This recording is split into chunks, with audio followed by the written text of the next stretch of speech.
មន្ត្រីជាន់ខ្ពស់ក្រសួងសាធារណការនិងអភិបាលខេត្តកំពង់ចាមចុះធ្វើការសិក្សាវាយតម្លៃគម្រោងសាងសង់កំពង់ផែទេសចរណ៍អន្តរជាតិនិងហេដ្ឋារចនាសម្ព័ន្ធមួយចំនួនក្នុងក្រុងកំពង់ចាម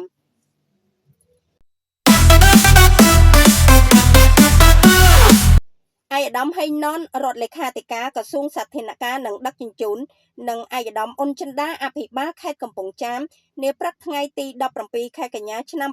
2025នេះលោកបានអញ្ជើញដឹកនាំក្រុមការងារនិងមន្ត្រីបច្ចេកទេសចុះធ្វើការសិក្សាវាយតម្លៃគម្រោងសាងសង់កំពង់ផែទេសចរណ៍និងហេដ្ឋារចនាសម្ព័ន្ធមួយចំនួនទៀតដែលស្ថិតនៅតាមបណ្ដោយមាត់ទន្លេក្នុងក្រុងកំពង់ចាមគួរបញ្ជាក់ថាដោយសារខេត្តកំពង់ចាមមានសក្តានុពលផ្នែកទន្លេសម្រាប់ទេសចរជាតិនិងអន្តរជាតិចូលមកកំសាន្តក៏ដូចជានាវាទេសចរអន្តរជាតិចូលមកសម្ចតរយៈពេលយូរដើម្បីភ្ញៀវទេសចរអាចមកកំសាន្តតាមរមណីយដ្ឋាននានានិងបន្តទៅកំសាន្តនៅតាមបណ្ដាខេត្តផ្សេងទៀតដោយកំពង់ផែដែលនាវាទេសចរចូលមកចតសពថ្ងៃពុំទាន់មានភាពល្អប្រសើរនៅឡើយទេជាហេតុនាំឲ្យមានតម្រូវការកំពង់ផែទេសចរស្តង់ដារ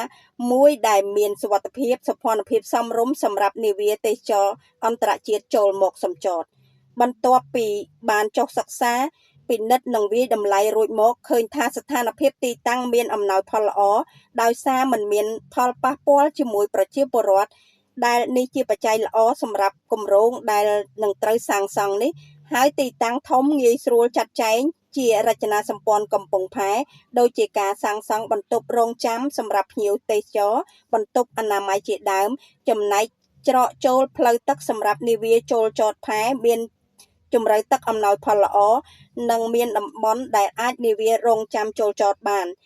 យ៉ាងណាក្តីក្រុមការងារបច្ចេកទេសនឹងបន្តសិក្សាលម្អិតបន្ថែមទៀតអំពីលក្ខណៈបច្ចេកទេសលំហូរផ្លូវទឹកបញ្ហាប្រឈមនិងឧបសគ្គនានាដែលអាចកើតមានឡើងនៅលើផ្លូវទឹកនាវាចរឲ្យបានលម្អិតបន្ថែមទៀតដើម្បីសាងសង់កំពង់ផែទេសចរក្រុងកំពង់ចាមនេះឲ្យមានភាពល្អប្រសើរ